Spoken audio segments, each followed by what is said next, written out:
I deeply appreciate the opportunity to accept the Arthur M. Bueche Award at this annual NAE meeting with a recorded tape. Although I'd much prefer being with you in person, physical limitations make travel too difficult for me. It's an honor to be included in the list of Arthur M. Bueche awardees, most of whom I knew from sharing NAE committees. Art Bueche was a professional friend.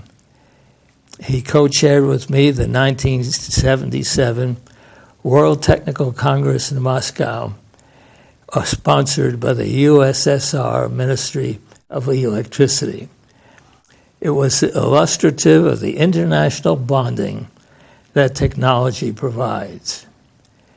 Art spoke about electricity applications, and I reviewed electricity supply options.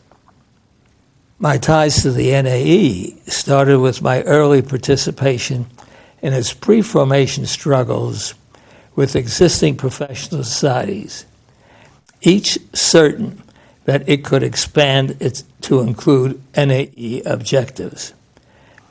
I was NAE's 1970 to 1974 vice president and temporarily its acting head during that period. Historical threads keep me interested in the NAE's growth. I now find it particularly rewarding that the NAE is nationally recognized as a member of the Academy's complex. I wear with pride my 40-year membership pin of the class of 1965. My personal experience has been in the past century's electrification of the U.S. Our national electricity network has been called a major 20th century engineering accomplishment. It now needs updating with innovative engineering.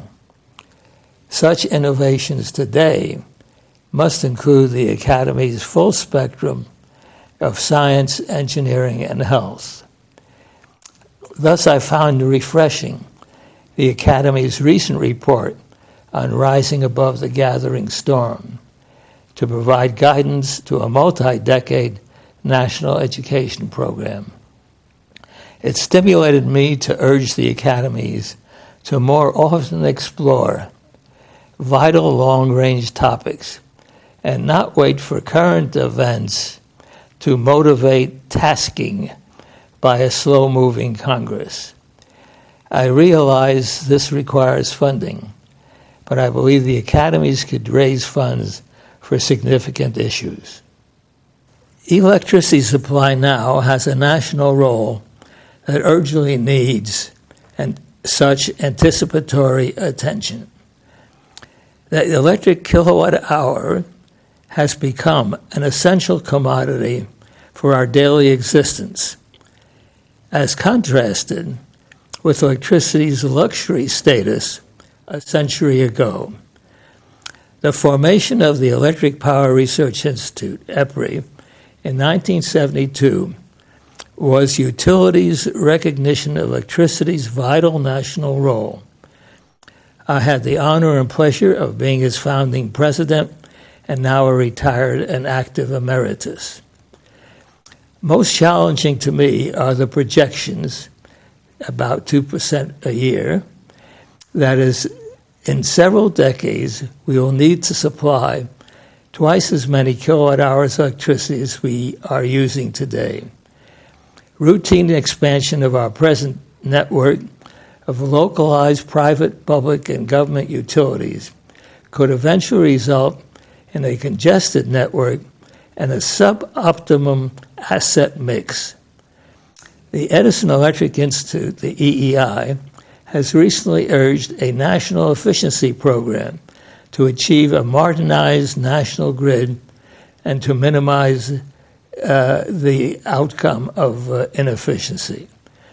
I suggest the NAE undertake a gathering storm exploration of such a program, covering the complete scope of future efficiency options for our electricity network, from primary resource to end uses.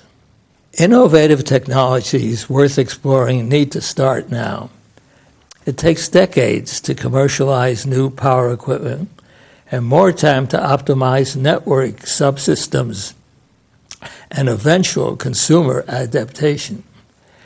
Unfortunately, the daily pressures on utilities for economic optimization of capital assets discourages the funding of long-term R&D programs. Sponsoring such programs require political, public, regulatory, and technology collaborative support. The biggest obstacle is the high cost of achieving high-efficiency targets, plus the cost of restructuring today's decentralized utility systems into a national network. In the final accounting, end users always pay for the integrated costs. The practical question today is who pays for the intermediary subsystem improvements to a national network, all heavily influenced by regional utility economics, like a highway with a sequence of independent toll stations. Nevertheless, I'm optimistic about achieving integrated national efficiency by innovative steps. Some innovations shape events that over time lead to functional system changes on a huge scale. Traditionally, the utilities have been concerned with generation, transmission, and local distribution, but storage has been a minor concern. The present low interest in the bulk storage of kilowatt hours provides a range of opportunities for innovation. The missing bulk storage is the primary reason that makes distributing electricity different from the distribution of fossil fuels. The gasoline tank in every auto and gas station is a distributed storage system. We need the kilowatt-hour equivalent of the gas tank. The missing storage for kilowatt hours forces the supply-demand instant matching that dominates present electricity networks. Storage would also make renewables such as solar and wind less handicapped by their intermittency. On a familiar small scale, the transportability of the common laptop computer shows the effect of storage in enabling a new function to become a common end-use system. Consider the application of a much improved automobile storage battery that had 10 years lifetime, high energy density, minimal maintenance, short recharging time, and low cost.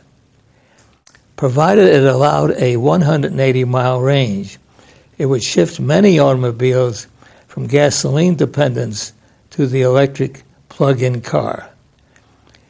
Daimler Chrysler's plug-in hybrid Sprinter van and several electric hybrids are demonstration vehicles that have a few of these virtues.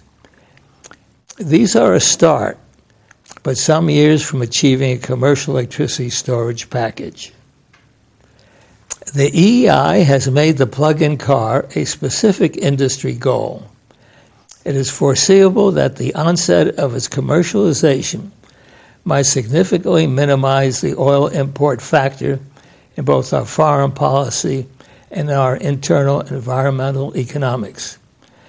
On a longer timescale, a successful plug-in car might create a precedent for a national electricity system based on storage, supplementing today's supply-demand instant matching, that is, to produce a hybrid network system. Such an outcome would eventually result in a major change in our national networks. Importantly, utility executives need not be concerned that the suggested storage-based supplement would conflict with their